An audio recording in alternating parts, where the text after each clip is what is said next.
Halo semuanya, dalam pembelajaran kali ini kita akan membahas dan mempelajari tentang kerajaan-kerajaan Islam yang ada di Nusantara.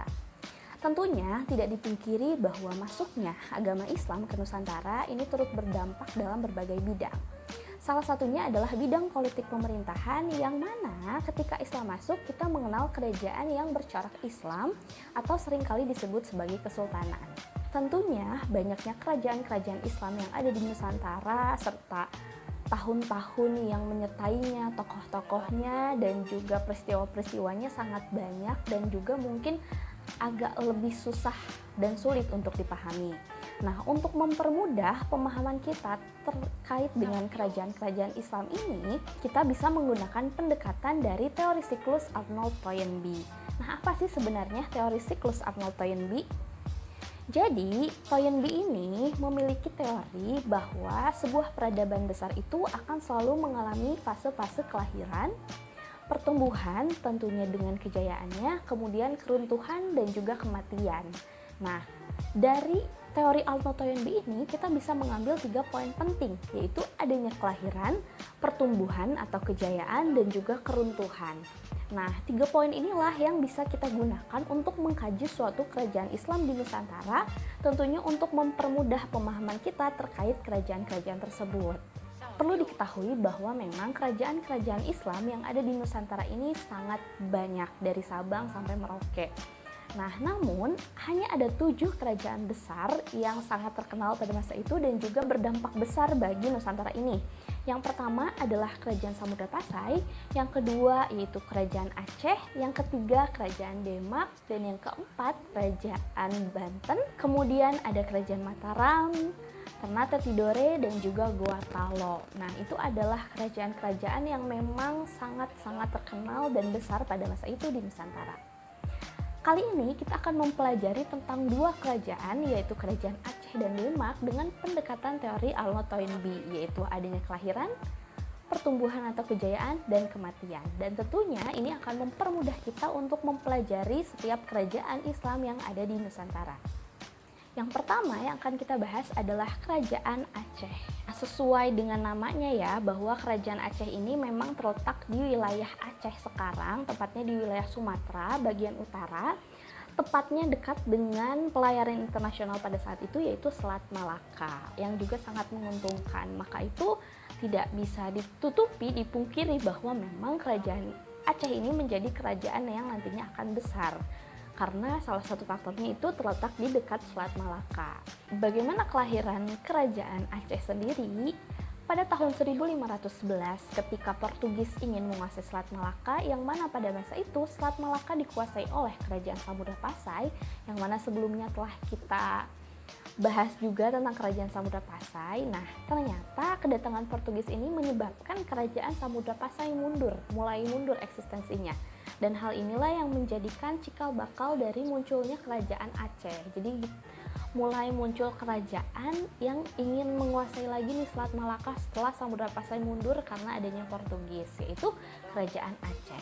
Raja pertama atau pendiri dari Kesultanan atau Kerajaan Aceh ini adalah Sultan Ali Mugayat Shah atau Raja Ibrahim yang memimpin pada tahun 1514 hingga 1528. Nah itu ya, jadi lahirnya Kesultanan Aceh ini memang karena adanya kemunduran dari wilayah Samudra Pasai dan munculnya Kerajaan Aceh yang kemudian ingin menguasai Selat Malaka yang sempat dikuasai oleh Portugis, seperti itu. Dan pada masa itu dalam kitab Bustanus Salatin yang berisi tentang silsilah raja-raja Aceh yang ditulis oleh Nuruddin Araniri, beliau mengatakan bahwa memang cikal bakal Kerajaan Aceh ini merupakan kerajaan yang berhasil nih membebaskan diri dari kekuasaan kerajaan Pendir. Gitu. Jadi asalnya Kerajaan Aceh ini merupakan kerajaan bawahan dari kerajaan Pendir, yang memang pada masa itu Pendir tidak terlalu terkenal dibanding Samudra Pasai, yang akhirnya ia memiliki keinginan lah untuk melepaskan diri dan kemudian menguasai wilayah Selat Malaka, khususnya wilayah Aceh, dan akhirnya berhasil dengan pemimpin pertamanya adalah Sultan Ali Mugayat Shah. Itu tadi ya, itu poin pertama mengenai kelahirannya. Nah, Kerajaan Samudra Pasai ini juga memakai asas Islam dan juga muncul seiring dengan mundurnya kerajaan-kerajaan bercorak Hindu-Buddha di Nusantara. Kemudian kita bahas mengenai kejayaannya. Nah, masa kejayaan ini itu biasanya dipimpin oleh suatu pemimpin. Nah, di kerajaan Aceh sendiri, masa kejayaannya ini dipimpin oleh Sultan Iskandar Muda. Yang mana, kenapa sih kira-kira kita bisa tahu Sultan Iskandar Muda ini membawa kejayaan kerajaan Aceh? Karena memang pada saat itu banyak diberitakan, banyak dicatat juga sejarah-sejarahnya, alhasil kita bisa mengetahui mengapa kerajaan Aceh ini jaya di masa Sultan Iskandar Muda. Kejayaan Sultan Iskandar Muda ini tepatnya pada tahun 1607 hingga 1636. Ketika masa pemerintahan Sultan Iskandar Muda, kerajaan Aceh menjadi kerajaan yang besar dengan bandar perdagangan yang terbesar juga, yang mengkaitkan antara orang-orang barat dengan orang-orang Asia, karena tentunya memiliki Selat Malaka. Usaha lain yang dilakukan oleh Sultan Iskandar Muda untuk memperluas wilayahnya dan ingin menguasai Selat Malaka dengan komoditi ladanya di sana gitu. Beliau ini kemudian mengadakan perlawanan terhadap Portugis dan juga terhadap kerajaan Johor di Semenanjung Malaya. Dan Sultan Iskandar Muda ini menolak untuk bekerja sama dengan Portugis dan Belanda terkait perdagangannya. Jadi artinya dia punya pendirian sendiri ya untuk anti kolonialisme gitu, tidak ingin ada campur tangan dengan Barat, walaupun dari segi perdagangan tentunya terjadi proses perdagangan, namun menolak adanya politik perdagangan. Selain itu, pada masa Sultan Iskandar Muda ini, komoditi utama yang ada di Aceh itu adalah lada. Jadi lada ini nantinya sangat terkenal menjadi komoditi khas dari wilayah Aceh, ya, rempah-rempahnya.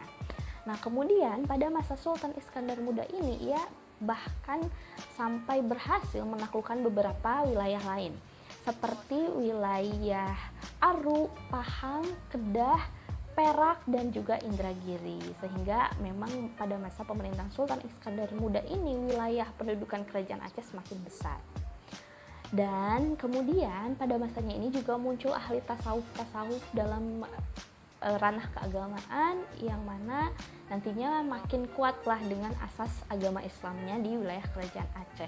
Bahkan sampai sekarang pun kan daerah istimewa Aceh ini menjadi salah satu serambi Mekah disebutnya, karena memang kuat akan agama Islamnya.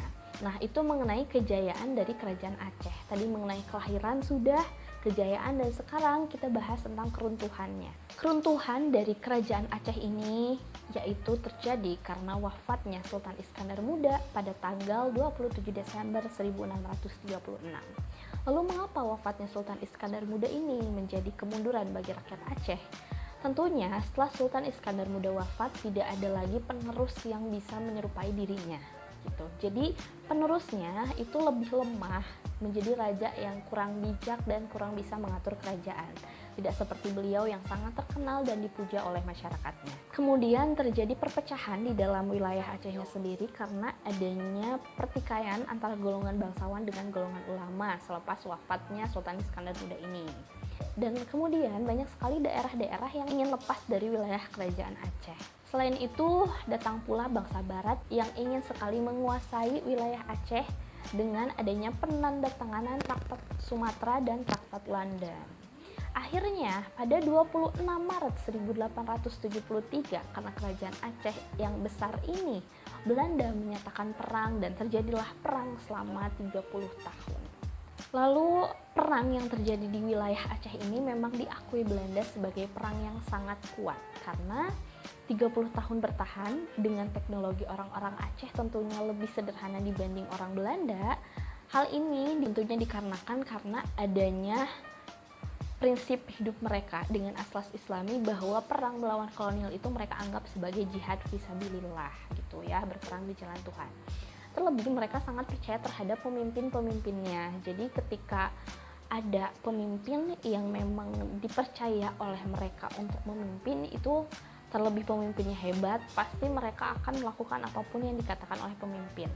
Sampai-sampai ada salah satu peneliti dan seorang ahli dari wilayah Belanda yang bernama Snoeck Groene yang ditugaskan untuk meneliti masyarakat Aceh. Kira-kira kenapa sih Aceh ini susah banget untuk ditaklukkan gitu ya. Nah, Menurut Sunakhordonya sendiri memang dari segi perang dan lain-lain mereka kuat akan agamanya dan sangat percaya terhadap pemimpinnya, seperti itu. Jadi Belanda ini kewalahan sampai ngirim langsung nih seorang ahli yang kemudian nantinya meneliti wilayah Aceh ini, yaitu Sunakhordonya. Dengan perang yang begitu lama, akhirnya Aceh menjadi wilayah Hindia Belanda di bawah kekuasaan Belanda, dengan Sultan Muhammad Daud Shah sebagai sultan terakhir yang mengakui kekuasaan Belanda gitu.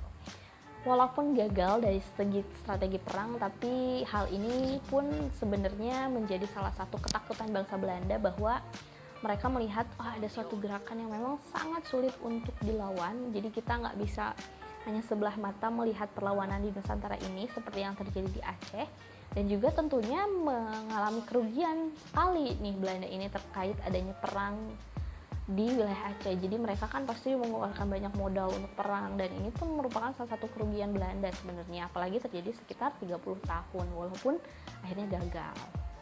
Nah, jadi itu mengenai kelahiran, kejayaan, dan juga keruntuhan dari kerajaan Aceh. Nah, mungkin sedikit aja peninggalan-peninggalan kerajaan Aceh yang masih ada sampai sekarang, itu diantaranya adalah Masjid Baitur Rahman, kemudian Taman Sari Gulungan, Benteng Indah Patra, dan Meriam Kesultanan Aceh, serta tentunya makam Sultan Iskandar Muda. Jadi itu bukti-bukti yang bisa kita tahu nih ternyata memang ada kerajaan Aceh pada masa itu.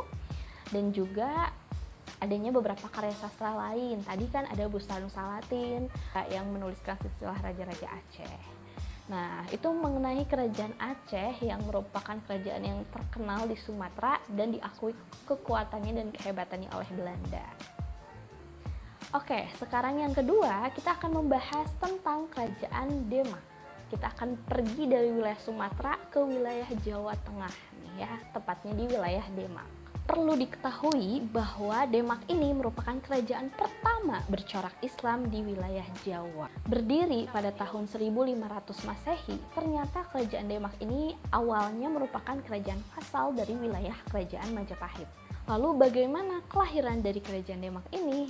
Nah, seperti yang tadi disebutkan bahwa kerajaan Demak ini merupakan kerajaan vasal dari kerajaan Majapahit. Kemudian kerajaan Demak ini dipimpin oleh seorang bernama Raden Patah yang merupakan keturunan dari Raja Brawijaya V dari kerajaan Majapahit. Nah, Raden Patah ini memiliki seorang ibu berdarah Tionghoa yang kemudian masuk Islam. Jadi ibunya ini beragama Islam. Dan ketika itu kerajaan Demak ini dipercayakan kepada Raden Patah sebagai pemimpinnya yang pertama untuk mendirikan kerajaan Islam. Jadi itu mengenai kelahiran dari kerajaan Demak ya. Raden Patah ini memerintah dari tahun 1500 hingga 1518, jadi 18 tahun. Dan pada masa Raden Patah pun sebenarnya kerajaan Demak ini udah mulai memasuki masa kejayaannya nih, udah berkembang pesat juga dibanding kerajaan-kerajaan lain yang baru lahir. Menariknya juga, pada masa Raden Patah ini muncul sosok Wali Songo, 9 wali yang nantinya menyebarkan dan berdakwah Islam di wilayah Pulau Jawa. Dan Wali Songo ini memang menariknya mereka melakukan metode dakwah dengan cara-caranya sendiri, seperti dengan kesenian, wayang, dan lain-lain. Setelah Raden Patah ini wafat dan meninggalkan berbagai macam dampak yang besar bagi kerajaan Demak, tentunya beliau ini kemudian diteruskan oleh keturunannya yang bernama Adipati Unus, yang mana dia ini punya gelar Pangeran Seberang Lor karena dia ini berani, seorang panglima perang yang sangat berani gitu. Setelah kepemimpinan Adipati Unus akhirnya nanti digantikan oleh Sultan Trenggana atau Trenggono ya. Nah, sultan inilah yang membawa kejayaan dari kerajaan Demak. Bahkan wilayah kerajaan Demak yang tadinya hanya di Jawa Tengah ini mulai menyebar ke wilayah Jawa Barat dan juga Jawa Timur. Pada masa kejayaannya ini pun, pada tahun 1527, Sultan Trenggana sempat memerintahkan Fathahillah, ya panglima perangnya pada saat itu, untuk mengusir Portugis dari wilayah Sunda Kelapa, yang kemudian Sunda Kelapa ini nanti dikenal sebagai Jayakarta dan Jakarta sekarang gitu ya. Jadi dengan adanya Sultan Trenggana ini, ia berhasil menyatukan pasukan Demak dan Cirebon di bawah pemimpinan tadi Fathahillah untuk melawan Portugis di wilayah Sunda Kelapa. Lalu kenapa sih tadi Sunda Kelapa berubah nama jadi Jayakarta? Karena Jayakarta ini artinya kemenangan yang sempurna gitu, yang diperoleh juga nih oleh Sultan Trenggana. itu mengenai kejayaan dari kerajaan Demak ya. Jadi memang dari masa Raden Patah pun kerajaan Demak ini sudah menjadi kerajaan Islam yang sangat besar.